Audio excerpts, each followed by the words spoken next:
les haïm, à tout le monde. Ça fait 3 semaines qu'on ne s'est pas vu.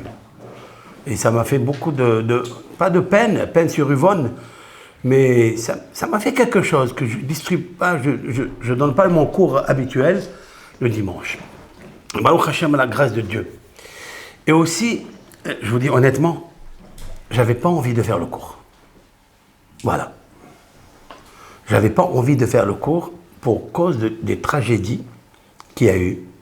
La tragédie de Méron, 45 des fachotes, 45 âmes pures qui ont disparu comme ça. C'est sûr et certain que l'Éternel les a pris dans les bras. C'est sûr. Il a choisi des roses avec des belles couleurs, avec des belles odeurs, pour les ramener à la source, au faisceau lumineux, Gan Eden, le monde des Neshamot, d'où il les a extraites. C'est sûr et certain. Et Rabotai, nous tous, il faut se mettre à l'évidence, il faut être clair, un seul pouvoir, Dieu. Et nous, on n'est que des pouvoirs soi-disant éphémères, des pouvoirs fictifs dans ce monde qui est passager. C'est vrai. Après, il y a eu, nous avons digéré tout le peuple d'Israël dans le monde entier, en Israël ou de partout. Nous sommes une seule âme. Nous avons à peine digéré la catastrophe, la tragédie de Méron, que immédiatement après, cette tragédie, elle cachait une autre. Ce sont des scuds, ce sont des terreurs, c'est l'effroi, on était effarés, on avait peur. Le cœur, il ressent quelque chose. Si le cœur, il ne ressent pas, alors on est quoi dans ce monde? On est quoi alors? On est des pierres dures, un cœur dur. On a des cœurs en chair et en sang. Et ça m'a fait quelque chose à l'intérieur de moi-même. Ça ne veut pas dire que j'ai oublié, ça ne veut pas dire que ça y est, je vais rester dans la peine. Non, je vais aller plus loin parce que c'est la vie, en fait. Nous sommes dans les bras de Hachem, l'unique créateur. Nous sommes dans les bras. Je vais faire un shiur. Cette phrase-là, elle est très belle, non? Nous sommes tous dans les bras de Hachem. Mais d'où elle est sortie? De quelle source est sortie cette phrase? Et c'était juste comment on appelle ça, une parabole? Est-ce que c'est un poème? Même si c'est vrai que c'est un poème, ou une poésie, ou bien une philosophie, une citation, mais elle est sortie de quelque part. Vous allez me dire d'où elle est sortie. Nous allons voir d'où elle est sortie. Parce que de là-bas, nous allons voyager très très loin, nous allons arriver à beaucoup de conclusions, que nous sommes dans les bras de Hachem, il n'y a rien à s'inquiéter. Et lui, il sait comment il conduit son monde. Mais je vais expliquer qu'est-ce que ça veut dire dans les bras de Hachem. Je viens aux paroles très puissantes du roi Salomon dans l'Ecclésiaste. Shlomo Ameler Kohelet. Vous connaissez Kohelet, le livre de Kohelet? Le roi Salomon a écrit 3 livres sublimes, à l'effet subliminal. Le premier, il s'appelle Kohelet, c'est-à-dire, c'est l'Ecclésiaste, qu'on appelle l'Ecclésiaste. Et de quoi il parle? Il parle de la vanité de ce monde. Je citerai une phrase à lui, qui est sa conclusion, et nous allons débattre dessus. Après, il a écrit le livre de Michelet. Michelet, c'est les proverbes du roi Salomon, très puissants, très profonds. Là-bas, il parle de 2 paramètres, de 2 idées très larges. L'homme sage, l'homme intelligent. Qu'est-ce que l'homme intelligent? Et qu'est-ce que l'homme qui est imbécile? Sot. D'accord? Qu'est-ce que l'homme sot? S-O-T. Qu'est-ce que l'homme sot? Bien sûr que l'homme intelligent, il remplit son seau de sagesse, car il fait toujours un saut, S-A-U-T, d'accord? Il laisse toujours le seau du passé derrière. Et là, il signe avec le seau, avec le tampon, sa vie. C'est quoi signer avec le seau de la sagesse, sa vie? C'est quoi? Il faut dépasser le seau S-O-T. Nous allons voir. Et puis il a écrit après le cantique des cantiques. D'accord? C'est un chant qui n'a aucun tic. Il est dans un camp informatique avec sa tactique et technique. C'est quoi? C'est l'amour. Le 3e livre, il est arrivé à l'amour. L'amour inconditionnel avec Dieu. Il parle de la métaphore d'une femme qui aime son fiancé ou son mari Elle adore son mari et elle le décrit dans tous les sens. Cet amour est implacable, infaillible. C'est le peuple d'Israël, c'est la Shekhinah, on va dire, elle a plusieurs niveaux, c'est-à-dire c'est la lumière de Dieu qui émane de lui, qui l'aime à top, avec un amour très sincère, complet, sans déroger, sans vaciller. Premier niveau. Deuxième niveau, le peuple d'Israël qui sont les enfants de la Shekhinah. La Shekhinah, c'est la lumière Bina, ça s'appelle Bina en hébreu dans le système séphirotique. Bina, construction, Bina, intuition, discernement. Nous sommes les enfants de la Bina, du discernement. D'accord? Vous comprenez ça? Oui, non? Non, oui? Oui. Maintenant, et c'est ça qui fait en nous que nous sommes une seule pièce.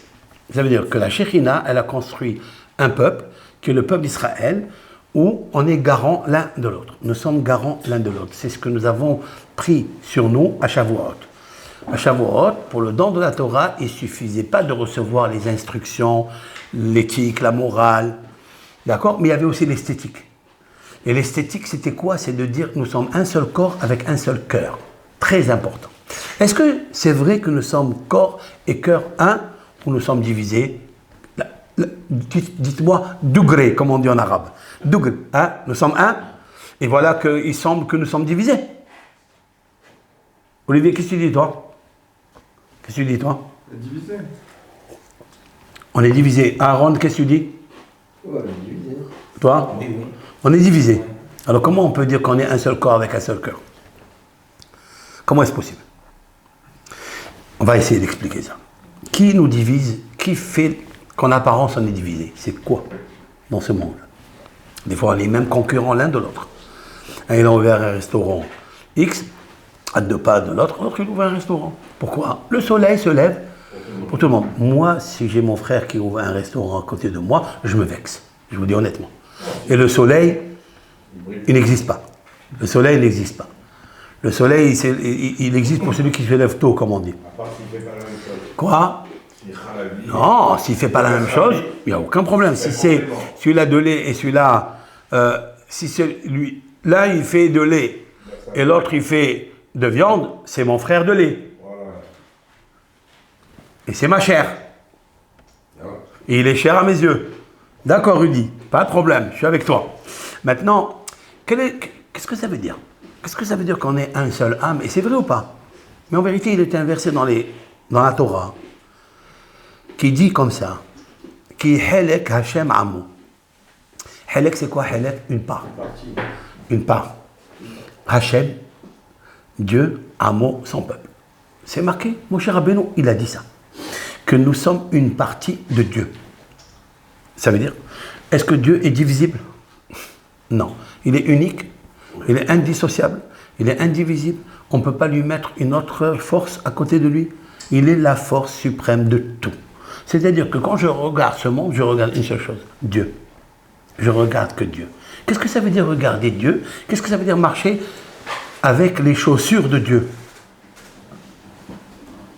Le peuple d'Israël n'a jamais usé la chaussure dans le désert. Vous savez? Mais pourquoi? Une chaussure, elle s'use. Oui? Elle s'use une chaussure ou pas? Les vêtements, Heureusement, si Et pourquoi ils n'ont pas usé les chaussures? Pourquoi? Comment ça se fait? Alors que le soleil, le sable est chaud. Vous savez pourquoi? Parce que ils ont marché dans les chaussures de Dieu. Sur les pas de Dieu. Comment? Sur les pas de Dieu. Sur les pas, non, je veux dire la chaussure de Dieu. Ils se sont mis dans la chaussure de Dieu, ils ont marché. Celle de Dieu ne s'use jamais. Elle est chaude et sûre. Vous comprenez? Je vais expliquer tout ça. Qu'est-ce que ça veut dire marcher dans les bras de Dieu? Marcher sur les chaussures de Dieu. Et ça ne s'use pas. D'accord? Leurs habits, tels qu'ils ont mis en Égypte, ils sont sortis avec 40 ans dans le désert. Moshe Rabbeinu ne ment pas. Ne ment pas. Il nous parle de ces chaussures avec lesquelles ils ont marché et avec les vêtements qui ne se sont pas usés. C'est incroyable. Qu'est-ce que nous apprenons de là? Que Dieu est celui qui nous guide. Donc nous sommes dans les bras de Dieu. On va expliquer ça. Maintenant, dans ce livre-là, l'Ecclésiaste, de quoi il parle l'Ecclésiaste? De la vanité de ce monde. De quoi il parle les proverbes du roi Salomon? La description et la sagesse. Donc, à quel moment je me dis que je suis sage? C'est quand je dis que ce monde est vanité. D'accord? Je vais sortir de la sottise, de la cupidité, de tout ce qui est éphémère. Okay. Une fois que j'ai acquis ces deux dimensions, j'ai acquis le 3D, c'est le troisième livre, l'amour. Autrement dit, que l'amour, tu ne peux pas l'acquérir si tu n'as pas exactement la sagesse et de dire aussi que ce monde est vanité. Mais c'est très difficile de dire que le monde est vanité. Nous sommes matériels. Nous sommes faits à base de corps qui est extrait de la terre. La terre est liée et on retourne à cette source qui est la terre. Cependant, de quoi il s'agit? De la neshama, l'âme. Maintenant, le troisième livre de Kohelet nous dit comme ça. Je vais reprendre le verset, parce qu'il est très intéressant, ce verset-là, et je vais l'expliquer. Voici le verset que Kohelet nous dit. Hevel, vanité. Havalim, des vanités. Amar Kohelet, il a dit, le roi Salomon s'appelle Kohelet. Hevel, vanité. Havalim, des vanités. Hakol, havel. Combien de fois il y a le mot havalim qui veut dire vanité? Combien dans ce verset-là qui contient 1, 2, 3, 4, 5, 6, 7, 8. 8 mots. Il y a 8 mots. Si je retire le mot Kohelet qui est donc l'auteur du livre, c'est le roi Salomon, combien il me reste de mots? Il me reste 7. Il y a 7 vanités dans ce monde. Vous écoutez? Il y a 7 vanités dans le monde. Qu'est-ce que c'est que ces 7 vanités? Oui. Pour décrire cela, il y a une image extraordinaire du Kohelet Rabbah, c'est-à-dire c'est un midrash qui nous explique qui nous sommes. Qu'est-ce que nous sommes et qu'est-ce que nous deviendrons. Et le roi Salomon va décrire avec ces phrases-là, vanité des vanités, tout est vanité, a dit Kohelet. Quand dit le midrash comme ça, lorsqu'une personne elle vient au monde, le nourrisson, il est un roi, Melech. C'est vrai? Qui ne s'occupe pas de lui? On le reçoit dans les bras, on s'occupe de lui, on le lave, on le nourrit. Dès qu'il bouge, il pleure, c'est toute la famille qui est derrière lui. Le soir, tu dors à 3h du matin, si quelqu'un te réveille, normalement tu te réveilles? Non. Mais dès que lui, le bébé, il crie, tu es son serviteur. Tu es disponible pour lui toute la journée. Jusqu'à ce qu'il acquiert, on va dire, 3 ans. 2 ans, 3 ans. Et après, nos sages disent, leur expression, il devient un porc, un cochon. J'explique. Ça aussi, c'est vanité. C'est quoi un corps? Il devient comme un porc. Pas un porc, c'est-à-dire, il touche de partout. Il peut mettre sa main dans le toilette. Ça ne vous arrive pas d'aller chercher le bébé, dans 2 ans, il met tout le temps dans la toilette, il va s'occuper des choses sales quand il voit une mare d'eau, hein? Quand il voit une mare d'eau de sale, il met la main dedans. C'est vrai ou pas? C'est comme le hazir. Le hazir, lui aussi, quand il, comment on appelle ça? Il doit rentrer dans les poubelles, il doit rentrer dans n'importe quel endroit sale, dégradé, il rentre. Le bébé de 3 ans, il est comme ça. Et tu ne peux pas l'arrêter. Il nous faut comprendre ça. Ça aussi, c'est vanité. Donc, il s'occupe de quelque chose qui est vanité. Après, quand il atteint 10 années, dit le Midrash, il est comme un cerf. Zvi, il court. Tu le vois à 10 ans, il court de partout, il est jovial, il est content, il est bouillant. Là, il commence à grandir un petit peu, il est comme un cerf, il est court. Après, quand il arrive à 20 ans, il est comme un cheval. Pourquoi comme un cheval? Le cheval se fait beau. Il se fait beau, lui aussi il se regarde dans le miroir, il a envie de se marier, alors il se maquille, il se fait beau, etc., etc. Il se fait chic, comme le cheval. Vous savez que le cheval adore qu'on le caresse et il n'aime pas être sale. Ce qui est différent du, comment on appelle ça, du porc. Hein? Le cheval aime. C'est pour ça que les rois, quand ils veulent un animal, ils n'ont jamais choisi un chameau, ni un âne. Ils choisissent quoi? Ils choisissent un cheval. Il est noble. Hein? Parce qu'il est noble. Le sous. Le sous, c'est très très important. D'accord? Donc, en fait, il y a une connotation que je voudrais ajouter ici. par rapport au cheval qui est un maître noble, il est un maître splendide, beau, d'accord? Comme nous, à 20 ans, on cherche à se marier, à se faire belle, à se faire beau, etc. Mais le cheval, il a quelque chose de particulier, c'est qu'il aime la luxure. Il est attaché à la sexualité, le cheval. Très, très hachouf, ça. D'accord? Quand on veut comparer l'Égypte à un animal, ça veut dire la débauche, elle est à outrance en Égypte et à Canaan, avant qu'Israël a habité Canaan, ils étaient en Égypte, c'est marqué dans un texte des prophètes, Zermat Soussim Zermatam. C'est-à-dire qu'ils font beaucoup de rapports, beaucoup de rapports, comme les Soussim, comme les chevaux. C'est incroyable. Ils se font beaux, ils se font, etc., pour attirer la femelle, pour attirer la femme, pour attirer les filles. Et c'est comme ça qu'on a comparé l'Égypte de l'époque. Donc on voit que le Midrash, Shlomo HaMelech, il a dit, donc quand tu arrives à 20 ans, c'est-à-dire après, tu te maries.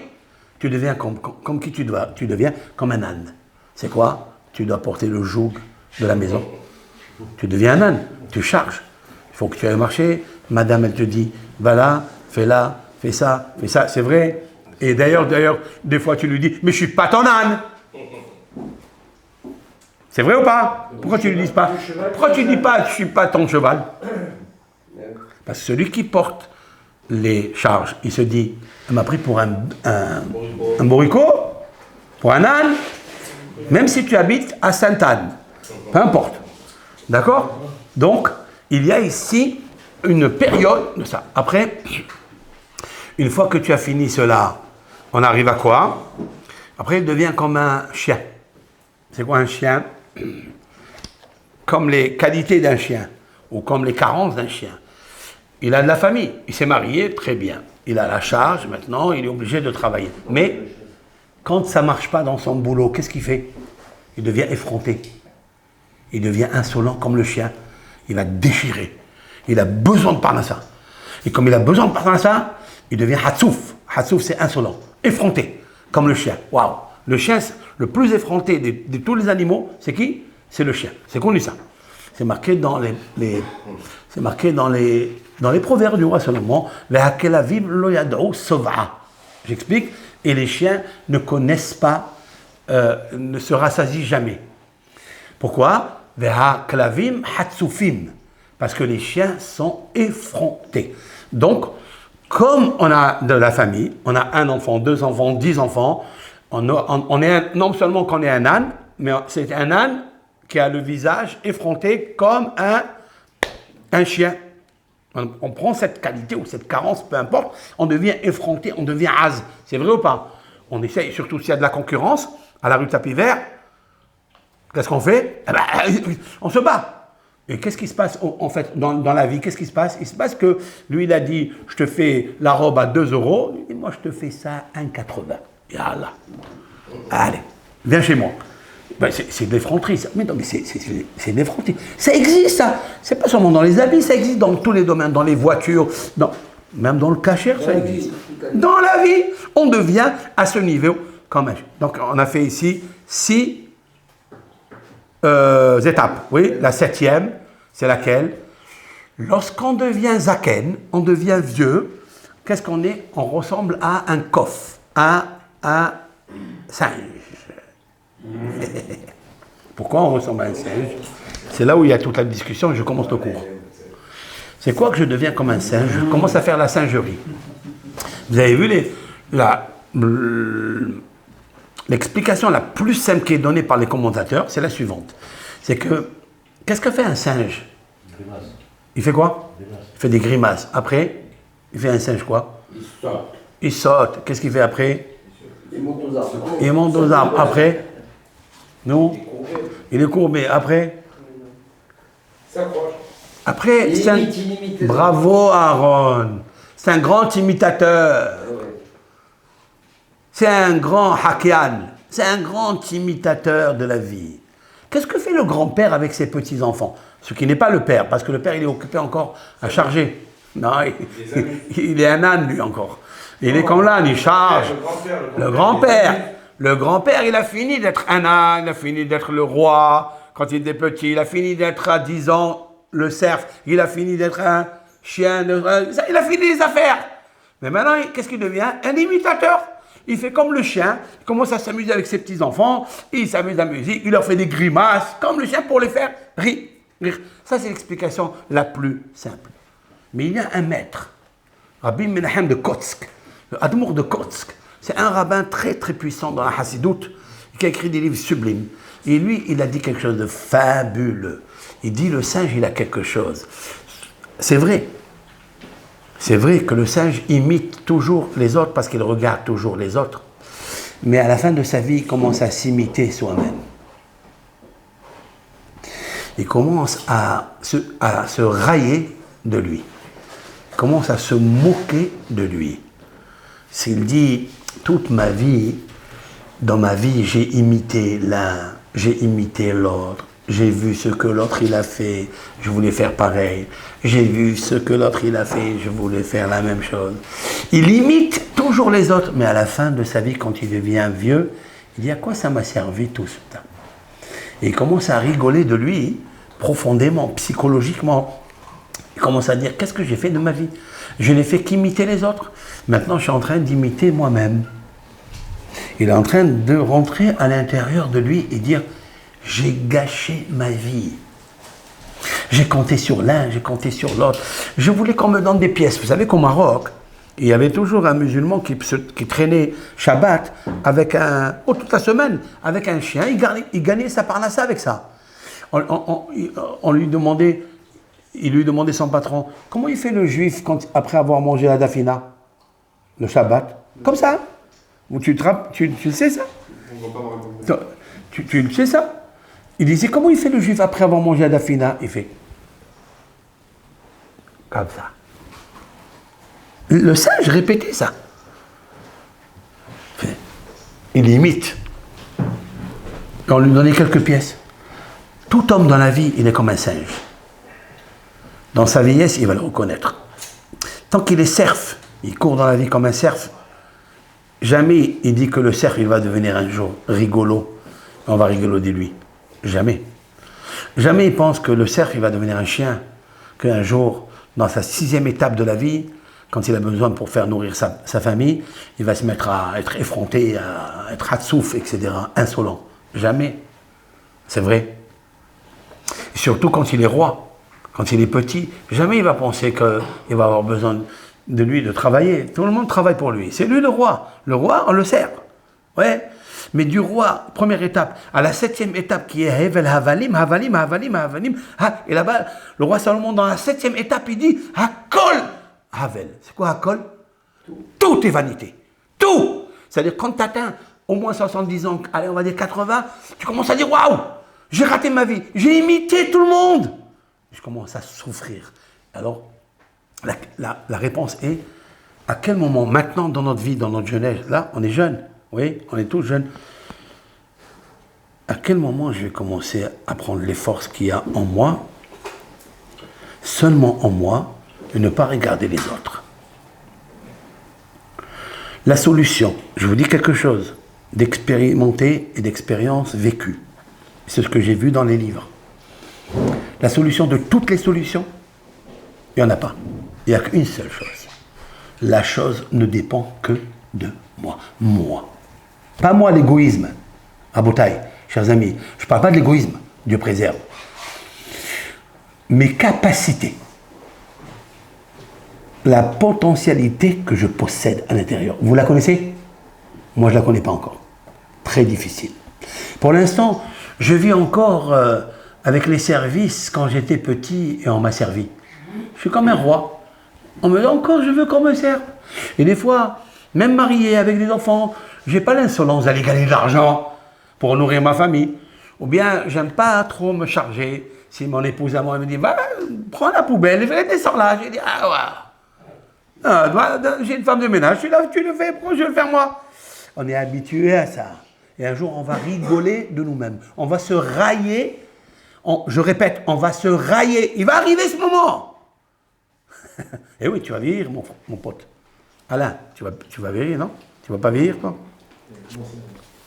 On va s'écailler, on va se rider. C'est vrai ou pas? Il va arriver ce moment. Et pourquoi on ne réfléchit pas qu'un jour on va se railler de nous? Pourquoi on quitte les rails? Pourquoi on quitte les rails de la vie? Le roi Salomon a vécu toutes ces belles années d'expérience. Il a vécu la sagesse, il a donné des conseils, il s'est marié avec l'un, avec l'autre, il a converti l'un, l'autre. Tout le monde entier, il venait lui rendre des rendez-vous avec lui pour donner des conseils majestueux, magnifiques dans la vie. La reine de Saba, la reine, tous les rois venaient le voir, c'est vrai? Mais qu'est-ce qu'il advint à la fin? Qu'est-ce qu'il dit, le roi Salomon? Je ressemble à qui? Je ressemble à un coffre, je ressemble à un imitateur. Tout est vanité, vanité, tout est vanité. Vanité hakol havel, tout est vanité. Vanité des vanités, Adi Koheled. Vanité des vanités, hakol havel, tout est vanité. C'est quoi ces 7 fois le mot havel, havel, havel, havel? Dans le Zohar Kadosh, écoutez bien. Vous suivez? Dans le Zohar Kadosh, Rabbi Shimon Bar Yochai, Alav Shalom, et là, je voudrais donc toujours dédier le cours à la Refoua on a oublié de le dire, hein, de Esther Bat Hana. Comment? Ah pardon, Hana Bat Esther, pour laquelle on a commencé, sous ces Shiurim là, Be'ezrat Hashem. Jade. Comment? Jade Bat Léa. Jade Bat Léa aussi. Il y a aussi quelqu'un qui est malade qui s'appelle Makhlouf Ben Freha, qui est, il s'appelle Gigi, Ben Gigi, il s'appelle comme ça. Et tous les malades d'Israël. Be'ezrat Hashem. Bisrout Rabbi Shimon Bar Yochai. Pour le nom de Rabbi Shimon Bar Yochai. Alors Rabbi Shimon Bar Yochai, il a dit, parce que toujours, avant de citer Rabbi Shimon Bar Yochai, pour qu'il puisse intercéder, il faut réveiller, si l'on peut dire ainsi, son âme. On ne peut réveiller l'âme de Rabbi Shimon Bar Yochai qu'avec une parole de Torah qu'il a dite. Il n'y a que la Torah qui réveille, la Torah est une rosée qui ressuscite les morts, si l'on peut dire ainsi. C'est un texte, hein? C'est un vrai texte prophétique. Hein? Maintenant, Rabbi Shimon Bar Yochai dit, Sarah Bat Rebecca aussi, Rabbi Shimon Bar Yochai dit que ces 7 puissances de Havalim, il y a en haut dans le ciel, écoutez bien, il y a des forces négatives très puissantes qui agissent sur l'homme en bas. On dit des fois que quand une personne, il lui arrive de faire une crise de colère, c'est vrai, ou bien une personne qui lui arrive d'avoir un Yetzirara, un mauvais penchant, d'aller faire une Avera, d'où ça vient ça? D'où la source? D'où elle provient la source d'avoir envie? Pitom, hein? Pitom, ça veut dire soudainement.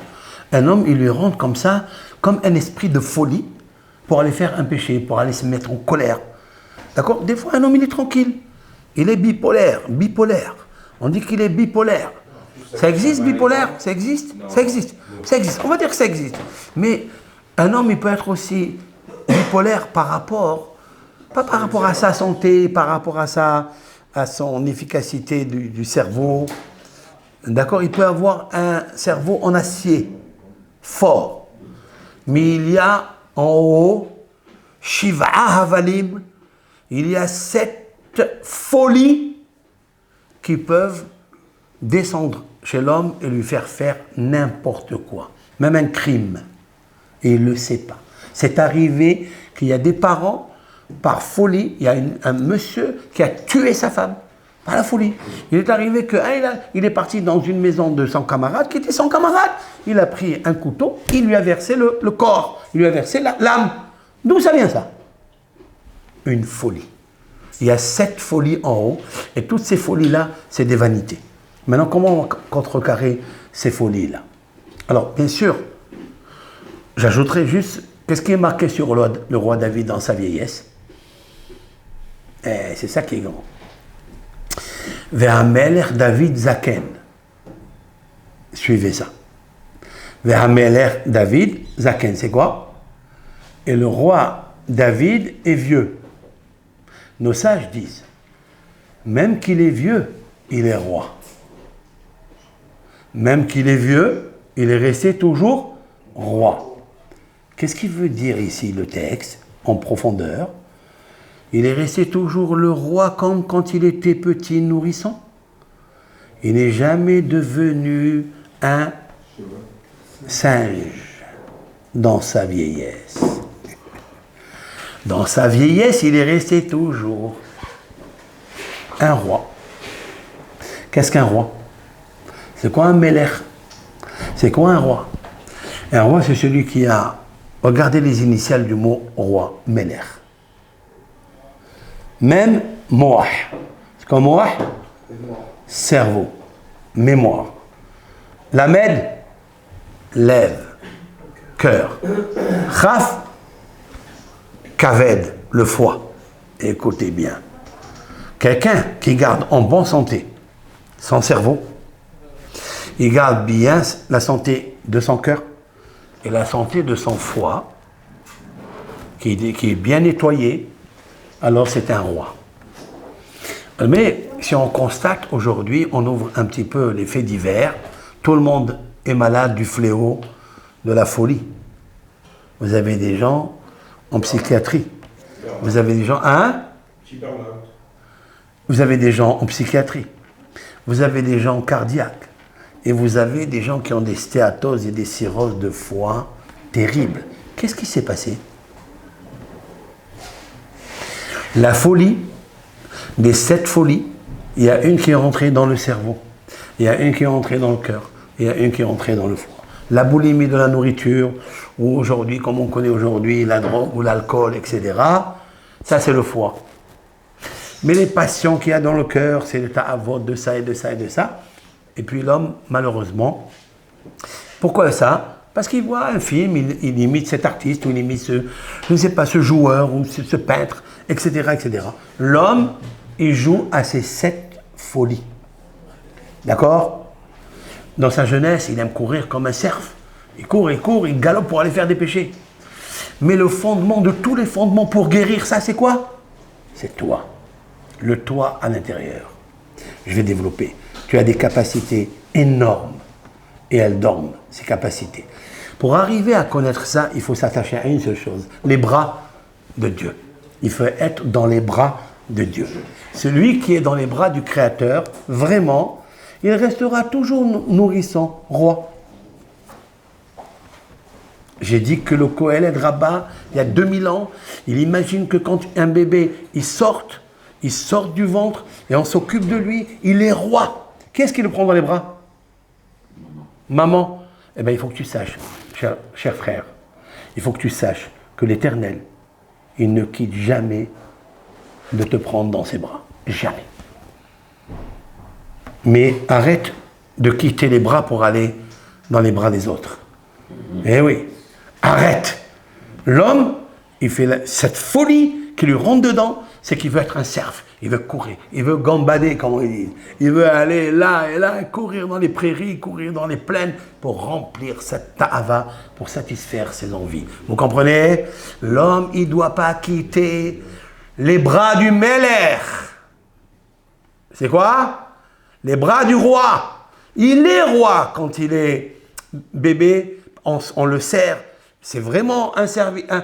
Tout le monde est serviteur devant lui. C'est vrai? Lui, c'est un roi. Melech. Ne quitte pas les bras de la nourrice, de Akadosh Baruch Hu, les bras du Melech, du roi. Tu t'imagines que tu es dans les bras de Hachem? Si quelqu'un il est dans les bras de Hachem, je vais vous dire quelque chose. Le fondement, d'où est sortie cette idée-là? Alors là, je suis obligé de passer dans une halakha, c'est une loi dans Shabbat. Vous allez comprendre. Une loi dans Shabbat, c'est un Talmud, il est très court, je vais l'expliquer. Vous savez très bien qu'il existe 39 travaux de Shabbat. C'est vrai? Vous allez dire, depuis Horesh, c'est-à-dire labourer, donc on prépare le sol. Après, on prend la graine et on la plante. Après, on arrose. Après, elle monte, on déchiffre un petit peu, comment on appelle ça, on défriche tout ce qui est autour, les mauvaises herbes. Après, ça pousse. Après, il faut tailler. Après, il y a le fruit. Après, il y a on va dire, c'est le blé. On prend le blé Et pour le séparer de la tige, qu'est-ce qu'il faut faire? Il faut le frapper, comme on dit. Et donc, il se sépare. On fait ce qu'on appelle borer. On sépare le bien du mal, c'est-à-dire l'écorce de la nourriture, etc., etc., jusqu'à ce qu'il arrive au four. Et combien de travaux il y a? D'où nous avons appris que Shabbat, c'est interdit de faire, d'après la Torah, 39 travaux. D'où nous avons appris. Est-ce que dans la Torah, c'est marqué, il ne faut pas couper, il ne faut pas cueillir, il ne faut pas labourer, il ne faut pas... C'est pas marqué dans la Torah. D'où nous avons appris. Bravo. Nous avons appris comme ça. Du fait que... Comment? Qu'est-ce que vous avez dit? On va le dire, on va l'expliquer. Du fait qu'il est marqué un texte, il y a deux textes dans la Torah, un juxtaposé à l'autre. La Torah, elle nous dit il faut construire le Mishkan dans le désert, Dieu, pour réparer la faute du veau d'or, pour ramener la divinité, la présence de Dieu dans le peuple d'Israël, dans sa maison, le tabernacle. Il leur a dit de faire certains travaux. D'accord? Et là-bas, on sait très bien qu'il y a 39 travaux. Il leur a dit de faire ça, de faire ça. Tous les travaux de Shabbat, on les a appris du Mishkan. D'accord? On a appris du Mishkan. Voilà.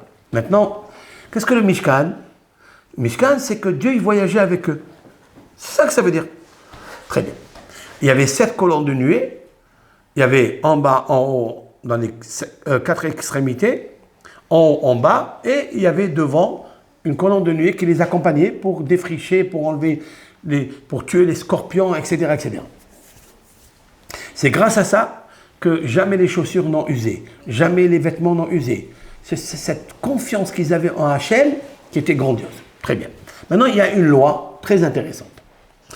Est-ce que quelqu'un qui, par exemple, cette petite maison-là, si quelqu'un Shabbat, il enlève les murs, il casse les murs, d'accord, pour reconstruire d'autres murs. Qu'est-ce qu'il est, ce monsieur-là? Il est passible de Issour, c'est interdit. C'est construire, c'est-à-dire détruire pour construire. D'accord? Vous me suivez? À Shabbat. Il a fait sa Shabbat. Il a fait Shabbat, il a détruit quelque chose, et pour, à cette même place, reconstruire quelque chose. Il a voulu élargir, par exemple, la salle à manger. Il a cassé les murs, il a élargi dans 7 endroits, 7 pièces. Très bien. Alors là, il est passible de Issour. Il a fait un péché de construire et de détruire. Détruire almenat libnot, c'est-à-dire détruire pour reconstruire à la même place, c'est ça qui est assour. Mais par exemple, si quelqu'un, il a détruit les murs, il a enlevé les briques de la maison, de la salle à manger, il est parti les placer ailleurs. Est-ce qu'il est interdit, celui-là? Shabbat. Oui, il a fait sa Shabbat. Il a enlevé les briques, mais il n'a pas reconstruit ici. Il n'est pas reconstruit dans un autre terrain. Hayav? Non, il n'est pas Hayav. D'après la Torah, Shabbat. Non, il n'a pas fait il n'a pas fait le comment on appelle ça? Il a dit de se reposer. Donc, mais la Torah. C'est fatigant de porter. Non, c'est fatigant, c'est pas un interdit de la Torah. C'est un interdit d'ordre rabbinique. Ça n'a rien à voir un avec l'autre. Je parle d'après la Torah. Après, les Chachamim, ils ont dit, il ne faut pas faire une chose pareille.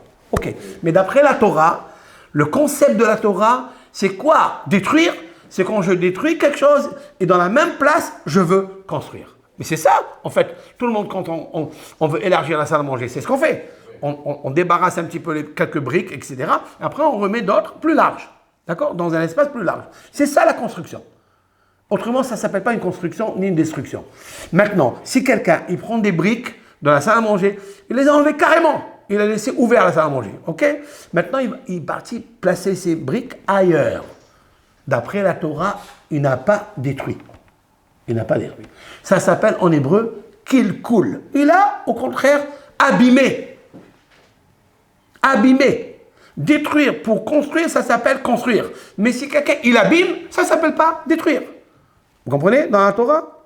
Maintenant, si quelqu'un juste, il a cassé les murs de sa maison, sans construire ni ici ni ailleurs, qu'est-ce qu'il a fait? Rien du tout. D'après la Torah, rien. D'après les Hachamim, il ne faut pas le faire. D'après les rabbins, il ne faut pas le faire. D'après le Talmud, il ne faut pas le faire. Maintenant, c'est comme ça qu'on a appris de Shabbat. D'accord? Maintenant, le Talmud, écoutez bien ça. le Talmud demande une question puissante. Il dit le peuple d'Israël, quand ils étaient dans le désert, ils campaient quelque part, et après, ils repartaient. Il y avait 42 pérégrinations, 42 voyages se sont effectués pendant 40 ans dans le désert. Alors maintenant, quand ils plaçaient les murs du tabernacle, il restait, on va dire, il restait 1 mois. À quel moment ils devaient voyager? Lorsque Dieu leur disait. Ça veut dire, c'est marqué, il y a un verset qui dit Alpi Hashem Yahanu, Alpi Hashem Isaou. Selon la bouche de Dieu, l'ordre de Dieu, ils voyageaient, et selon la bouche de Dieu, l'ordonnance de Dieu, ils campaient. Comme ça, c'est marqué. Oui? Vous me suivez? Qu'est-ce que ça veut dire la bouche de Dieu et pas la bouche de Dieu? Est-ce que Dieu parlait avec eux? Non. Il y avait une colonne de nuée qui se plaçait au-dessus du tabernacle. Tant qu'elle était là, c'est un signe qu'il fallait rester à leur place. 1 mois, 2 mois, 6 mois, 1 an, peu importe. Mais dès que cette colonne de nuée, elle s'est levée, hein, elle partait pas juste, elle s'est levée. Mais alot, elle avait une aliyah dans la chassidoute, elle avait une aliyah, elle avait une élévation, alors il devait partir. Voilà qu'est-ce que ça veut dire, Dieu il parle et Dieu il dit. D'accord? Tu me suis Aaron? Tu me suis avec moi? Ton petit nom c'est quoi? Et en hébreu? Saadia. Saadia. Quel beau nom. Saadia, c'est joli Saadia. Tu sais ce que c'est le Saadia? Saadia, l'aide du Dieu. Tu as l'aide du Dieu dans ton nom. Tu t'imagines un peu? Dieu il est avec toi toute la journée. Amen. Amen. Qu'Hachem il t'envoie une bonne réfoua. Voilà. Parce que tu as besoin d'aide de Dieu. Mais tu vois qu'il est dans ton nom. Par hasard, hein? C'est en live, hein? Par hasard, hein? Pourquoi je t'ai demandé, je ne sais même pas. Dieu, il est avec toi.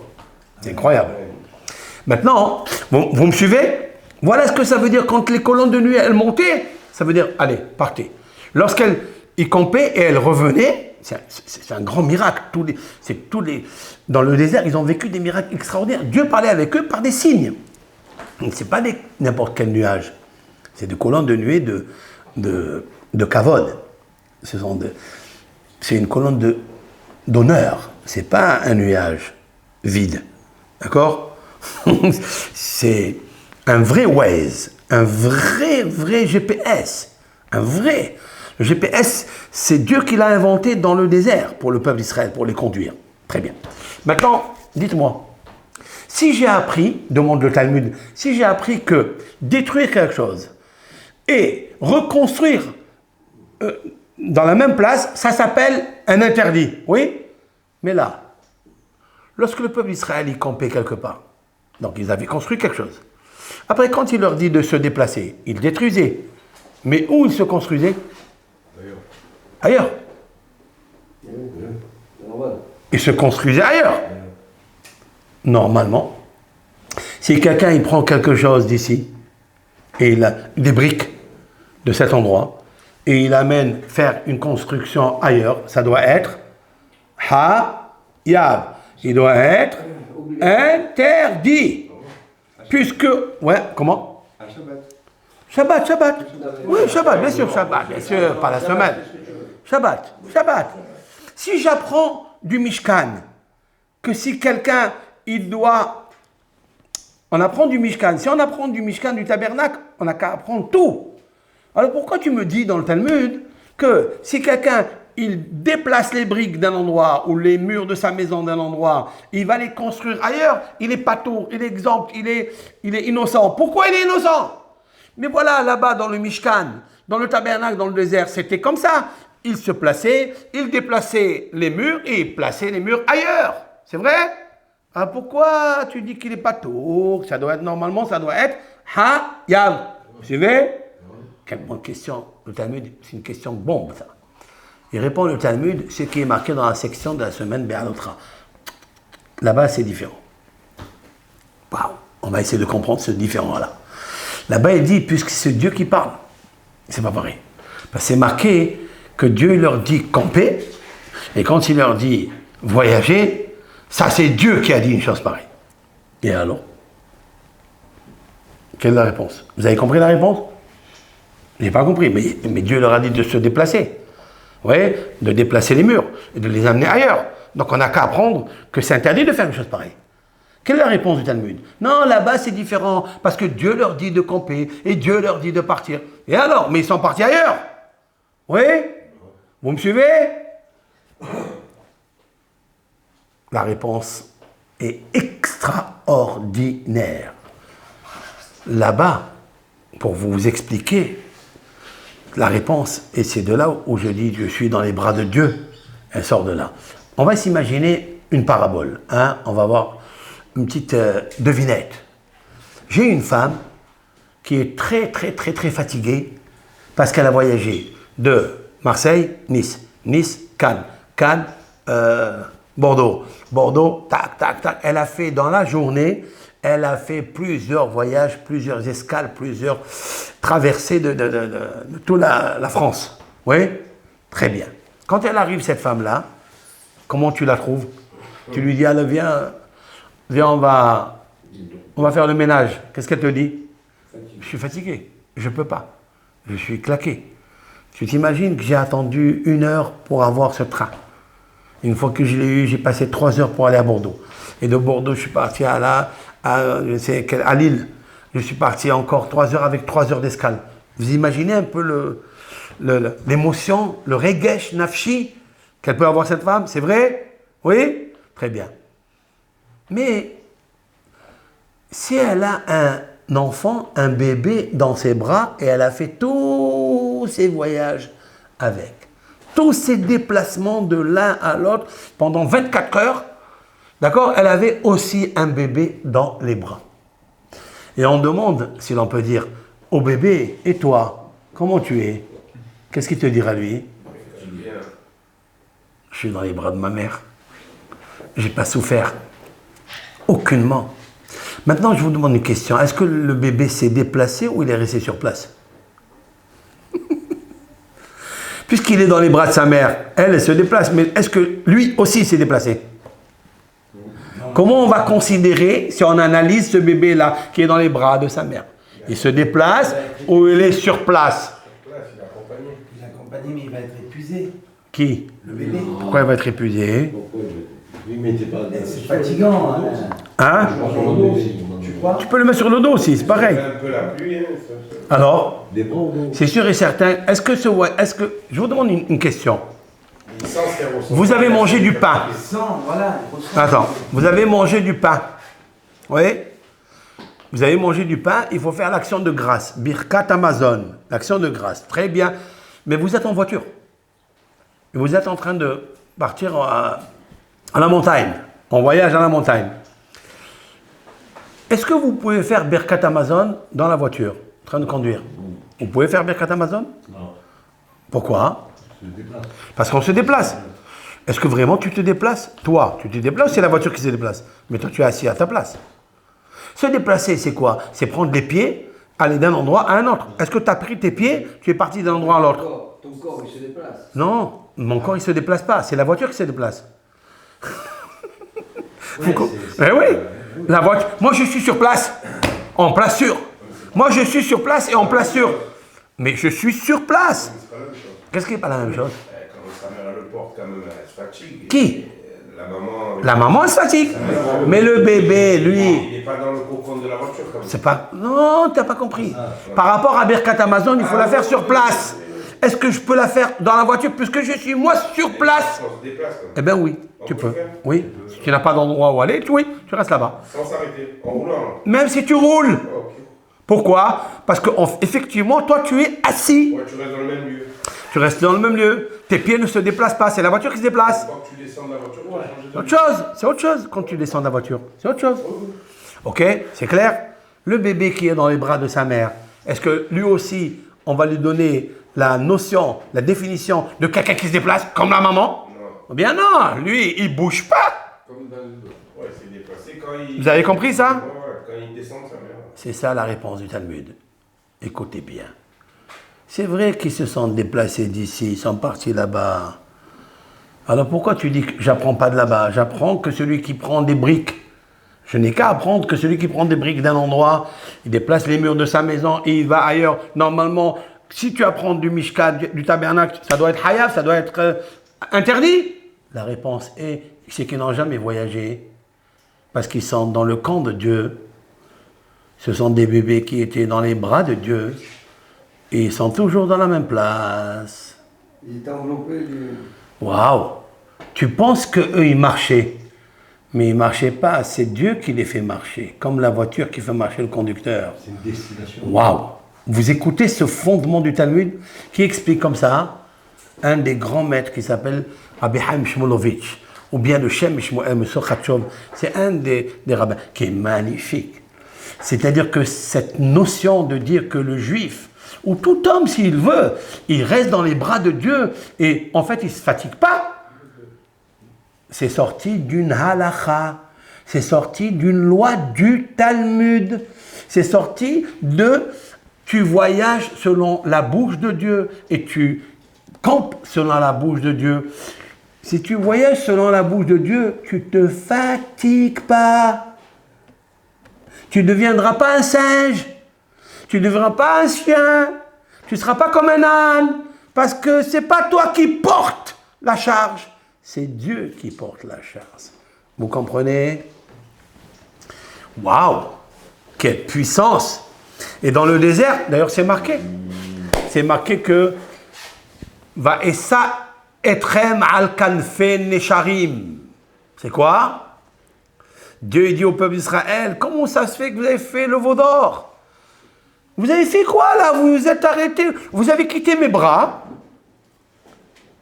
Et vous vous êtes fatigué à faire un veau qui ne valait pas la peine. Un veau d'or qui vous a coûté très cher. Alors Moshe lui dit, papa, moi je suis resté dans tes bras. Moi j'ai pris tes enfants d'Israël comme la nourrice qui prend le bébé dans ses bras. Oui, alors s'il te plaît, on va réparer. Il lui dit, alors tu sais ce que tu fais? Construis le Mishkan, construis le tabernacle. C'est la réparation de rentrer dans les bras de Dieu. En fait, quand tu rentres dans une synagogue qui est comparée à ce tabernacle, tu rentres dans les bras de Dieu. Poil à l'île. Mais si tu quittes la synagogue et tu vas dans un bar, tu vas dans une discothèque ou tu vas dans un truc, tu quittes momentanément, tu imites l'imitateur, le singe. Tu pratiques la singerie. La singerie est permise qu'à Purim, où on fait le carnaval, on se déguise. Mais il ne faut pas se déguiser tout le temps dans sa vie, et à copier l'un, et imiter l'autre. Enfin, tu as des forces. Quelles sont les forces que tu peux dire que j'ai? Dieu est en toi. Et détends-toi. Dieu est avec toi. Le roi David, je vais vous citer un psaume et je termine. Le roi David, il a dit que dans le psaume 23, je vais vous dire quelque chose et retenez bien ce que je vais vous dire maintenant. Je vais citer, vous connaissez le psaume 23? Le psaume 23, il est très puissant. Il n'est pas long. Il faut tous les jours, à table, quand vous mangez à table, avec le vin de table, n'oubliez pas de parler du divin. Ce psaume 23. Ouvrez les Télim et lisez ce psaume.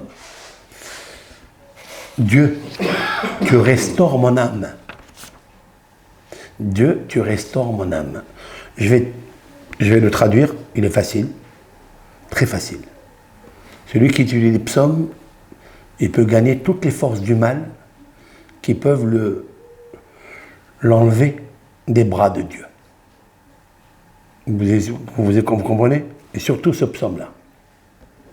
Il faut rester dans les bras de Dieu, même quand tu vieillis. Mais il ne faut pas imiter les autres comme le singe. Reste dans les bras de Dieu. Et prie, verse des larmes. S'il le faut, mange du charbon pour arriver à ça. Je te demande, Hachem, de rester dans tes bras toute ma vie. Comme quand je suis sorti du ventre de ma mère, tu m'as considéré comme un roi, tu m'as servi par maman, par papa, par mes frères, si j'en ai, par tout le monde, des cadeaux. Reste, je veux rester dans tes bras. Parce que si je suis dans tes bras, je suis roi, et jamais en désarroi. Je resterai dans les bras du roi. Melech David Zaken, Et le roi David était vieux. Qu'est-ce que ça veut dire? Il était vieux, que même à la fin de sa vie, il est resté roi. Il n'est pas devenu un singe. Pourquoi? Parce que David, il a dit quelque chose dans ce psaume 23 qui est fabuleux. Et retenez-les, partez avec. Sortez de secours avec. Je vais vous l'expliquer. Très important. Il faut avoir toujours un livre de psaumes dans la voiture. Quand tu veux voyager, il y a des psaumes dans le voyage. Tu fais celui-là, le 23. Avant de prendre ta voiture, même si tu veux aller 2-3 km, tu prends le livre de Tehillim et tu le lis. Ce psaume 23.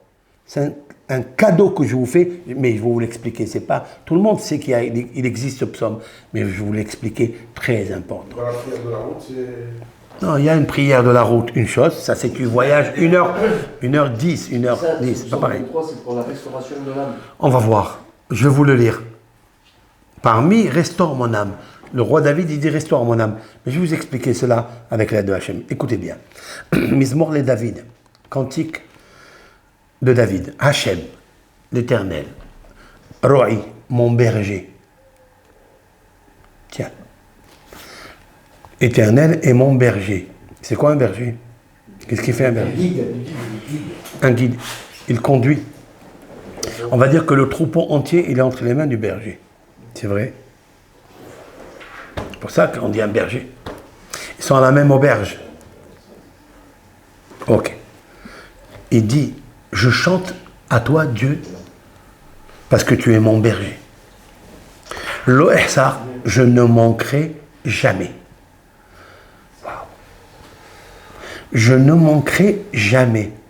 Parce que Dieu, tu es mon berger, je ne manquerai jamais. Alors, c'est quoi ce manque-là? De quoi il parle? De quel manque? Quand quelqu'un, il est en bonne santé, et il fait des kilomètres pour aller à Hong Kong, ou pour aller au Japon, ou pour aller je ne sais où, pour faire des affaires. Quand il arrive là-bas, il part par exemple de Tel Aviv, et il va en Chine. Quand il arrive là-bas, comment il est? Il est esquinté, c'est vrai? Qu'est-ce qu'on peut dire? Il est en restriction. Ça veut dire qu'il est fatigué. Il lui faut l'énergie qu'il avait, c'est le voyage qui l'a pompé, qui lui a subtilisé. Oui. David Amelech, il dit, je vais aller faire des guerres. Je vais aller faire des rendez-vous. Je vais aller étudier la Torah. Mais comme tu es mon berger, tu me conduis, je ne manquerai pas d'énergie. Jamais je manquerai d'énergie. Je resterai jamais je serai fatigué. Jamais. Jamais. On n'a jamais vu, c'est marqué dans la Torah, que David Amelech était malade. Que David Amelech, il avait plus d'énergie. Quand il a vieilli, il est resté roi. Pourquoi? Parce qu'il dit, Dieu, je te chante, parce que je suis ton troupeau. Prends-moi dans tes bras. Tu es mon berger. Suivez. Bin Odeshe Yarbitseni. Dieu, tu m'amènes dans les prairies les plus verdoyantes, où il y a de l'herbe. Parce que je suis un troupeau. Je suis un mouton qui va brouter. Mais tu m'amènes dans les prairies les plus saines, où l'herbe qui pousse n'est pas sauvage. Elle est bonne. Ça veut dire que tu me donnes à manger ce que je veux. Alors là, comment on va traduire ce Memenuhot? Je vais tout de suite. D'accord? Il me conduit au bord d'eau paisible. Mais Maïm, paisible. Tu as des eaux tumultueuses. Tu as des eaux troublantes. L'eau du déluge. L'eau les feux de l'amour. Les feux de tout ça. C'est des eaux qui tuent. Ça, c'est de l'eau plausible, paisible. Ah, quelle eau! Tu m'amènes dans des sources extraordinaires. Après, on va voir au deuxième degré. Là, il parle de ce monde. Hein. Il parle dans son vivant. Mais on est entré dans le monde futur. Mais c'est très, très puissant. Très puissant, ce que je vais vous dire. Maintenant, il dit, Nafshi, Yeshovev. C'est toi. Mon âme, il restaure. Dieu, il restaure mon âme. C'est quoi restaurer une âme? Il donne de la restauration. Tu peux restaurer un corps. Mais c'est quoi restaurer? C'est quoi restaurer une âme? Il me comble de bonheur. Mon âme, elle manque de rien. Pourquoi on se fatigue, chers amis? Pourquoi on se fatigue? Parce qu'on est comme cet âne qui supporte les choses. Alors il y a une charge. Et pour moi, cette charge, c'est moi qui la charge. Et c'est moi qui la prends. Mais si tu te mets dans les bras de Hachem, c'est pas toi qui la charge. C'est pas toi qui te fatigue. C'est lui qui se fatigue pour toi. Et lui, il ne se fatigue pas. Ben, il nafesh depuis qu'il a construit le monde. Il a le nefesh. Alors il dit, nafshi, c'est l'âme qui a en moi. Dieu qui me restaure, parce que je sais que je suis à côté de toi. David Amelech, il ne parle pas de l'âme de l'autre, et du philosophe, du psychiatre. Les gens, ils disent, je ne peux pas, je suis malade. Puis, il va rendez-vous au psychiatre, il va rendez-vous au banquier, il va rendez-vous. Hey, toi, tu as les forces en toi, tu les as à l'intérieur de toi. Fais monter les bougies qu'il y a à l'intérieur de toi. La paracha, Be'alotra. Qu'est-ce que Be'alotra? Quand tu feras monter les bougies, tu vas remonter quand tu allumeras les bougies. Non, Be'alotra, quand tu monteras toi. Et après, tu feras monter les bougies de l'âme. Dieu restaure moi pour monter vers toi, parce que toi, tu es en moi. Vous saisissez ça? C'est puissant. Un homme, il est malade. Pourquoi il est malade? Parce qu'il dit, je suis faible, je n'ai pas l'immunité, je n'ai pas le cerveau, j'arrive pas à faire les affaires. Mais tu n'arrives pas, parce que tu comptes toujours sur les autres. Ne compte pas sur les autres. Tu es mon berger. Je manquerai de rien. Mon âme, tu restaures. Tout ça pour son nom. Maintenant, écoutez bien. Gam qui est l'air, verset 4. Tu as fini, toi? Tu as fini? Gam qui est l'air, béguet salmavet. Même quand je marche dans les plaines de la mort, là, il parle de quelque chose d'autre, là. Quelle plaine de la mort? Même s'il y a des difficultés, je suis dans un labyrinthe où je vois la mort, les plaines de la mort. Et ces plaines, elles sont pleines de soucis, de anaha, de soupirs, d'inquiétude, de tristesse, d'angoisse. Tous les mots que vous connaissez, qui ne vous arriveront jamais avec l'aide de Hachem. Dit même quand je marche dans les plaines de la mort, lo irara, je n'ai pas peur du mal. S'il est dans la mort, c'est sûr que c'est du mal. Il fallait dire lo ira, j'ai pas peur, parce qu'il parle de la mort là, non?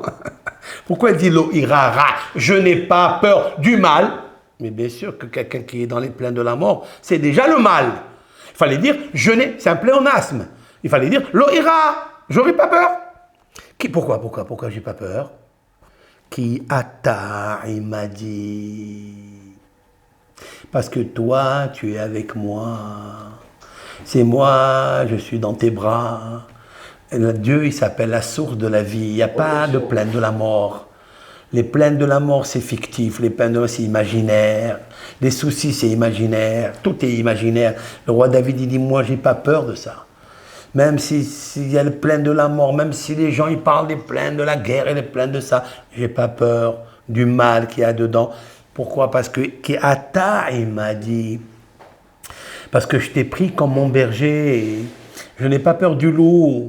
Je suis le troupeau qui veille, que Dieu il veille sur moi, le berger il veille sur le troupeau, sur la brebis. Je suis dans tes bras, j'ai pas peur du loup, pas peur des ours. Hein? Kéata, il m'a dit, Shiftecha ou mishantecha. Ton bâton et ta canne, Hema yenahamuni. C'est le seul qui me soutiennent. Ça veut dire que même des fois je tombe, c'est toi qui me soutiens. Toi, l'Éternel, tu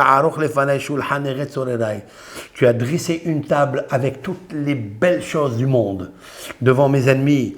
Tu as oint ma tête avec de l'huile, Kosirevaya, mon verre de vin est plein. Tov Hesed idifuni. Seulement Tov, le bien, Hesed, la grâce, idifuni, ils me poursuivent. Vous écoutez ça? Nous, on essaie de courir pour aller chercher un peu de grâce. Nous, on essaie un peu de salut, un peu de thérapie, un peu de guérison. On a besoin de courir chez le médecin pour aller chercher la bonté, la grâce. Mais quand je suis dans tes bras, il dit le roi David, quand je suis avec toi, tu es avec moi. C'est le bien et la grâce qui courent pour venir me voir. Il court pour venir me voir. Parce que tu es la source de la grâce. Parce que tu es tout. J'ai pas de souci de rien. C'est toi qui es là. Toute ma vie. Veshafti, la conclusion du roi David. Puisque c'est comme ça, qu'il ne va rien me manquer, que tu restaures mon âme, qu'est-ce que je dois faire alors? Veshafti bevet Adonai le orech yamim. Je résiderai dans la maison de Dieu à jamais. C'est où? Même dans le monde futur. Maintenant, je vous demande une question. Je vous donne ici un commentaire sublime qu'on a besoin tous. Et toutes les personnes qui nous écoutent, qui regardent ce cours-là. Écoutez ça. C'est quoi les plaines de la mort? Je n'ai pas peur du mal. C'est quoi? Il y a un maître kabbaliste, très grand kabbaliste, j'ai nommé Rabbi Shimshon de Ostropoli, très très grand kabbaliste. Il a dit, et ça, ni les musulmans, ni les chrétiens qui lisent les Télim, ni les juifs qui lisent les Télim, ils connaissent ce secret dans ce Télim-là. Je vous le donne, je vous l'offre au nom de ce grand maître. Parce que ça va éclairer quelque chose de très très puissant. Dans le monde futur, il y a les plaines de la mort. Ça existe. Ça existe, chers amis. Hein? Dans le monde futur. Il y a les plaines de la mort. Ça existe. Vous savez combien de chambres ils ont les plaines de la mort? 850 chambres. Il y a un calcul. Il y a 850 chambres. Et une plus obscure que l'autre. Oui, dis-moi, Aaron? Le Gan Eden, si tu as mérité le Gan Eden. Oui, mais dans le monde futur, c'est quoi? Et si tu ne mérites pas le Gan Eden, comment tu fais? Le monde futur, c'est le Gan Eden, donc. Non, le monde futur, d'abord, le monde futur, c'est la résurrection des morts. D'accord? C'est pas pareil. Le monde futur, c'est la résurrection des morts pour donner la récompense au corps. Mais le Gan Eden se trouve là-haut, le monde des âmes. Une âme, quand une personne elle quitte ce monde, elle traverse 11 mois d'embellissement pour la laver de toutes les taches qu'elle s'est entachée à cause des péchés. Tout le monde est obligé de passer par là. Ok? Même si tu as mangé des fois un Shabbat, tu as mangé une bonne dafina, un bon couscous, un bon krila, tu as mangé, et tu n'as pas mangé les shamshamaim, tu as mangé comme ça, comme un goinfre. Si tu n'as pas fait tes chouvas, c'est pas bon ça. À plus fort des ans, si tu as mangé du porc, tu as mangé du hallouf, tu as mangé tout ce qui est interdit, bon, c'est grave encore. À plus fort des ans, tu as fait une commerce avec tout ça. Si on ne fait pas de chouva, il y a des taches dans l'âme. Alors comment on fait pour la lessiver, cette âme? Pendant 11 mois, elle passe dans le fleuve de feu. Si l'on peut dire ainsi, il n'y a pas de fleuve là-bas, il n'y a pas de feu là-bas. Hein? Mais Dieu, il sait où elle doit passer. Donc il a fait passer dans des endroits où elle se lave. Comme une voiture qui est très sale. Tu viens d'arriver du désert, il y avait de la boue, où il y a eu la pluie. Tu veux la passer à la, comment on appelle ça, sec à sec, au karcher, et voilà, tu enlèves toute la boue. Tu es obligé de la laver. Elle est obligée, pour revenir à son état initial que Dieu lui a donné, quand elle est arrivée dans ce monde, elle était belle, ben rends-lui belle. D'accord? Mais tu es obligé de passer par ces mondes-là. D'accord? Ce sont des mondes spirituels, bien sûr. Il y en a 80, il y a 850 chambres. On appelle ça en hébreu Titen Hadarim. Tav, Nun, 400 et 50, 850 chambres. Parmi les chambres, il y a 580, écoutez bien, 580 chambres qui sont peu obscures. Tout dépend des différents péchés qu'on a fait dans ce monde, mais il y a 270 très obscurs.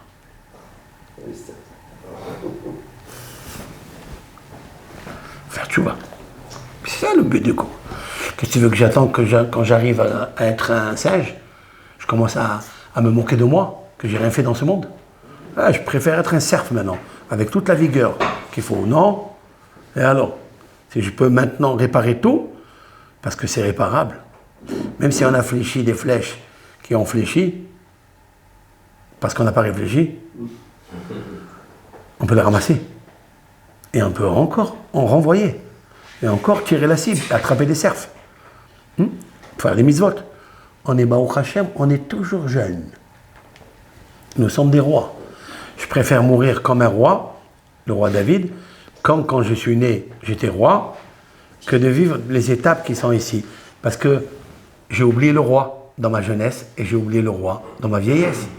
Je veux être dans les 7 étapes de Hevel Havalim Amar Kohelet Hakol Havel. Je veux être dans les bras du roi, du Meler. Vous comprenez ce que je veux dire? Le roi David, il le dit. Écoutez maintenant. Alors, il y a 850 chambres très obscures. Il y a 580 chambres peu obscures. Mais il y a 270 très très obscures. Obscur, ça n'est pas le modèle que je choisis. J'ai juste une métaphore, d'accord? Ça veut dire angoissant. Qui vont te donner une résultante comme ça. Dommage. Dommage que je n'ai pas fait dans ce monde ce que je pouvais faire.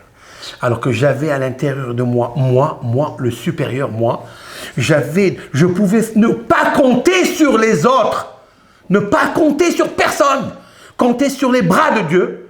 Vous comprenez? Et je ne l'ai pas fait. Et plus le soupir il est profond, c'est une chambre. Il y en a 270 comme la valeur numérique du mot Ra, le mal. Ra, c'est le mal. Vous connaissez ce mot?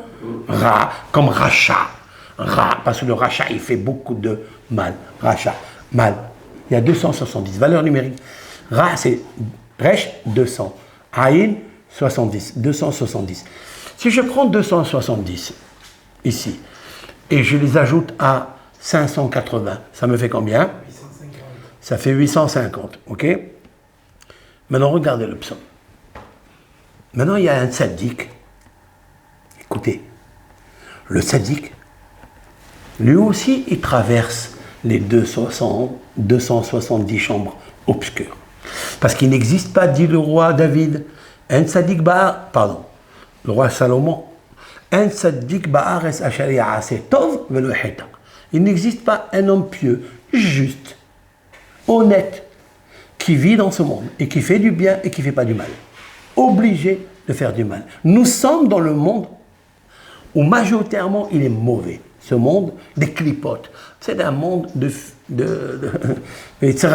voilà, ok? On le connaît le monde, il est amer. Donc lui aussi il est obligé de faire le mal. Et s'il fait du mal, il est obligé de passer par les 270. Cependant, il dit le Rav, Dieu, il lui écrit ici, sur le front, si l'on peut dire ainsi, le front de l'âme, il lui écrit le mot Ata, toi, avec une cire qui s'appelle Sha'ava. Qu'est-ce que c'est une cire? Sha'ava. On peut écrire avec la Sha'ava, oui? Avec la cire, on peut écrire? Très bien. Cet ange-là, il s'appelle Yehoshua. Cet ange, il s'appelle Yehoshua. Qu'est-ce que ça veut dire? Il s'appelle Josué. Yehoshua HaKohen HaGadol. On a lu dans la Haftara de cette semaine. Yehoshua, le grand prêtre. Il tient toujours un flambeau dans ses mains. Ce flambeau est une bougie en cire. Il lui écrit ici au tzaddik, avant de traverser les 270 chambres au fleuve, qui sont très obscures, là où il y a beaucoup de soupirs, là où il y a beaucoup de malaise, il lui fait passer ici, parce qu'il est tzaddik, parce qu'il a toujours cherché l'aide de Dieu. Il lui écrit ici Ata. Et il passe avec, même dans les chambres les plus obscures. Pourquoi? Parce qu'il dit Ata. Et il m'a dit, parce que tu es avec moi. Maintenant, regardez dans le psaume, écoutez ça.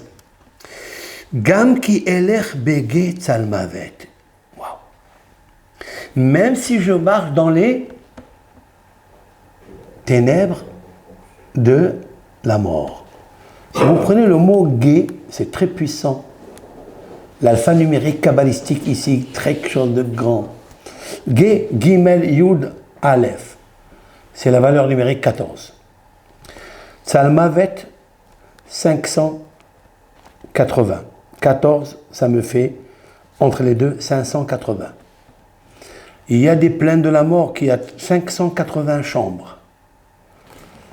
Il dit, Lo irara, même si tu me fais passer dans les chambres qui s'appellent Ra, c'est-à-dire les 270 chambres les plus difficiles, je n'ai pas peur. Pourquoi? Qui ata, et il m'a dit, parce que toi, Kadosh Baruch Hu, tu es avec moi. Waouh! Et regardez, et il m'a dit, Aïn, Shiftecha, Shin, Umishantecha, Vab, Hema, He, Sha'a, Va, La, Sir. Après, Yena Hamuni, Yud, Yud, He, Shin, Vab, Aïn, Yehoshua. Je ne sais pas si vous me suivez là. Hein? C'est très, très, très haut. Tu me suis, Guy? Waouh! C'est très haut, très puissant. Mais ça existe, ça. Ça veut dire que le juif, le Ben Israël, qui s'attache à Dieu, et qui fait ce que Dieu, dans ses bras, alors il s'appelle Yoshua. Il s'appelle celui qui est la Yeshua, le salut. Tu trouveras le salut lorsque tu es dans les bras de Dieu, même dans les 270 chambres obscures. Pourquoi? Kéata, il m'a dit. Parce que tu es avec moi. Vous comprenez? Et dans le Gan Eden, il va prendre de l'huile qui n'existe pas ici, avec une odeur, avec une brillance, et il va le oindre sur ta tête. Il va te donner un verre de vin divin qui n'est pas en vin quand tu vas le boire. Ça va être quelque chose de subliminal, quelque chose de grandiose. Alors je vous demande quelque chose et je termine. Il y a un enfant de 13 ans m'a demandé en classe, m'a dit Rav, tout ça c'est beau, tout ça c'est magnifique, tout c'est court, tout ça Torah, le Sefer Torah, Shabbat, les mitzvot, tout ça c'est bien. Et si on arrive là-bas, il n'y a rien.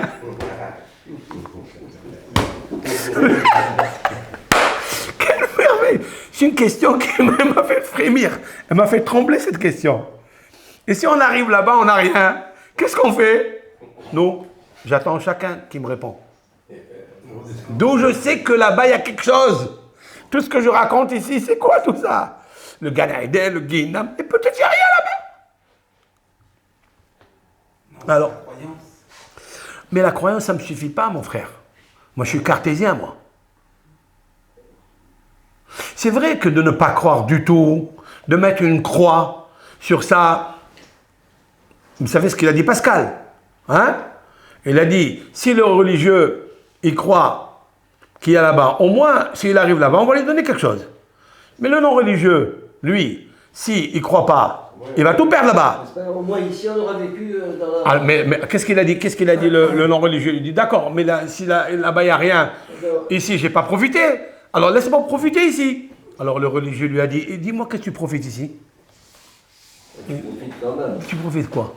Et tu profites de la quoi? De la foi que tu as eue. Non, laisse la foi. Quand je parle le matériel, je parle.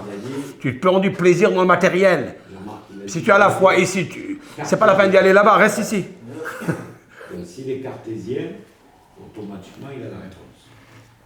Alors, Pascal, il a dit que c'est tu vois, deux choses l'une. Tu crois, tu auras quelque chose. Dans ce monde, de toute façon, personne ne profite ici. Si est-ce que vous trouverez parmi 1000 personnes, vous prenez 1000 personnes, je vous donne les statistiques et les pronostics, 1000 personnes, vous demandez à chacun, vous vivez bien? Vous savez, ah bah, c'est bien. Celui-là, il a perdu sa mère, celui-là, il a perdu sa sœur, celui-là, il écoute l'excuse. L'autre, il est là, celui là-bas. L'autre, il est malade. L'autre, quand il commence à vieillir, il devient un singe. L'autre, il devient un chien. Bah. Si vous croyez que ce monde, il apporte quelque chose? C'est pas la réponse. Je n'ai pas encore répondu. Il y a une petite satisfaction éphémère. Ouais, c'est une éphémère. Ouais, mais c'est amer. Parce que tu as envie de rester toujours dans le kiff. Mais tu ne peux pas avoir le kiff. Ok? Voilà. Même si tu as envie, tu n'as pas la force. Alors, ça s'estompe. Nous, comment on fait? Parce que quand on était plus jeune, comment? On était dans les consciences. D'accord, on parle pas maintenant quand tu étais roi quand tu étais jeune. Eh bien, là-bas, après je veux devenir roi. Non, mais... Ma question, elle est... S'il y a quelque chose... Non, j'ai pas répondu avec Pascal. J'ai pas répondu parce que ce qu'il a dit Pascal, ça passe et ça cale. Mais il faut être calé pour que je te dise quelque chose qui passe. Alors, La réponse la réponse. au petit de 13 ans. Au petit de 13 ans et au grand de 50 ans. Je crois qu'il faut voir les alizés. Écoute bien. Écoutez bien, mes frères. Écoutez bien. Il y a deux événements, deux phénomènes dans la vie. Deux. Pas 10, deux. Peut-être même 3. Allez. Le rêve. Ça vous est arrivé de rêver? Mais un beau rêve. Pas un rêve cauchemar. Un rêve où, dans le rêve, tu interprètes que tu n'es plus de ce monde. Que tu es dans un monde qui n'est pas le tien. Pas un monde matériel. Où tout ce que tu vois autour de toi, c'est tellement pur, c'est tellement zach, tellement tahor, d'accord? Tellement sain, tellement séparé de ce monde, kadosh, que tu as envie d'y rester dans le rêve. Ça vous est arrivé? Bien sûr. C'est vrai? Bon, oui. Toi, c'est arrivé? Tu peux me dire c'est quoi? J'ai rêvé que j'étais monté là-haut. Hmm? Je suis pas ressorti là-haut de tout le monde. Bon, très bien. J'ai rêvé que j'étais monté là-haut. Et que j'ai voulu, je me sentais très très bien. Mais il y a beaucoup qui rentrent dans le coma. Entouré de bleu à l'intérieur. Tout est bleu. Entouré que de bleu. D'accord? Bon, il y a Et beaucoup j'ai là. voulu taper à la porte. Et- Il y avait une grande lettre qui avait marqué Chai. Oui. Tu Et- m'as raconté et- une et- fois. et- Tu m'as raconté ce rêve-là une fois. Oui, c'est vrai, il y a au moins une dizaine d'années. Exactement. Oui, oui. Il m'a marqué ce rêve. À la rue, Je sais celle qui est en face de la rue Tapis Vert, c'est comment elle s'appelle? Il y a peut-être plus qu'au moins 20 ans. Exact, exact. Dans ton magasin, te rappelles. Jadavi. Tu te rappelles, tu as une bonne mémoire. hein. Grâce à Dieu. D'accord? Et je me sentais un bien-être incroyable. C'est vrai, mais c'est pas encore suffisant. J'ai tapé le Mais c'est pas suffisant ça. Je redescends. C'est pas suffisant. Je parle pas de ça. Je parle de quelque chose qui est plus performant. Plus grand encore. Je parle de quelque chose de plus performant. C'est pas ça. Parce qu'il y a, vous savez que statistiquement, il y a 17 000 personnes dans l'Europe, ou en France peut-être, dans l'Europe, en Amérique il y en a, de partout, mais les statistiques ici en Europe, 17 000 personnes qui ont vécu des comas, et ils ont vu, ils s'approchaient de telle lumière, de tel ça, mais c'est pas encore ce que je veux. Ils se voient dans des tunnels, tout ça. Moi, je ne me vois pas dans le tunnel. Le tunnel, c'est encore une prison. Un tunnel, c'est une prison encore. Arrête avec le sucre. Et d'ailleurs, il y a des gens qui ont rencontré et qui voulaient revenir vite parce qu'ils ne se sentaient pas bien là-bas. Donc il y a des tunnels comme ça, il y a des labyrinthes, etc. Moi, je ne parle pas de ça. Je parle d'un rêve entièrement Gan Eden, le jardin d'Éden. Je peux vous raconter, moi, 3 rêves dessus. Je peux vous raconter 3 rêves de Gan Eden, et je ne parle pas, hein, je dis, voilà, il y a des Sfarim derrière moi. Et Rabbi Shimon Bar Yochai qui me regarde si je mens, la vérité si je mens. Hein, 3 rêves exceptionnels. Moi, je sais, moi, en tous les cas, moi, hein, perso, je sais que là-haut, il y a quelque chose. Pourquoi? Parce que dans le rêve, on m'a donné quelque chose que je n'ai jamais vu ici. Je n'ai jamais vu quelque chose pareil ici. Ce plaisir tellement pur, je ne peux pas le vivre dans ce monde matériel. Impossible. Puisque je rentrais dans des endroits où il y avait des écrits, des livres, où j'ai écrit des livres, où j'ai rencontré des hachamim là-bas, le Ben Ish Hai avec Maharam Papirash. Je ne peux pas vous expliquer ce rêve-là. Incroyable. Et je me sentais bien. Moi, je sais que là-haut, il y a quelque chose. Parce que les rêves, dit le traité talmudique, Brachot, page 55b, il est 1/60e du Gan Eden. Dieu, il a fait. La réponse, elle est là. Que Dieu, il a fait que dans ta vie, quand tu te réveilles, quand tu dors, quand tu rêves, tu vas goûter 1/60e du Gan Eden dans un beau rêve. Donc, il t'a donné un avant-goût. Donc, l'avant-goût, il est là. Tu le vis. Ça, c'est le premier. Deuxième plaisir, c'est le Shabbat. Mais un alamaba, Dieu t'a dit, si tu fais bien le Shabbat, Dieu te dit, si tu montes sur mes bras, Alors je t'accompagnerai là où tu veux, tu ne te fatigueras pas. Shabbat vaïnafash. Le Shabbat, j'ai pas envie de quitter. Vous avez envie de quitter le Shabbat? Moi, j'ai pas envie de quitter le Shabbat. D'ailleurs, dans Birkat Amazon, dans la prière, c'est marqué Dieu, Ar-Rahman yanhilenu olam shikulo Shabbat. Dieu, donne-nous un héritage dans ce monde qu'il est entièrement Shabbat. Pourquoi tu dis ça? Pourquoi tu dis pas entièrement lundi? Ou là, le jour où on fait la bonne recette, c'est quel jour? On ne le connaît pas. Hein? Il n'y en a pas. Hein? Il n'y a pas. Hein? Personne ne peut dire aujourd'hui j'ai la bourse qui a gagné lorsqu'il a dit j'ai gagné. Shabbat. Mais Shabbat, tu es dans les bras de Dieu.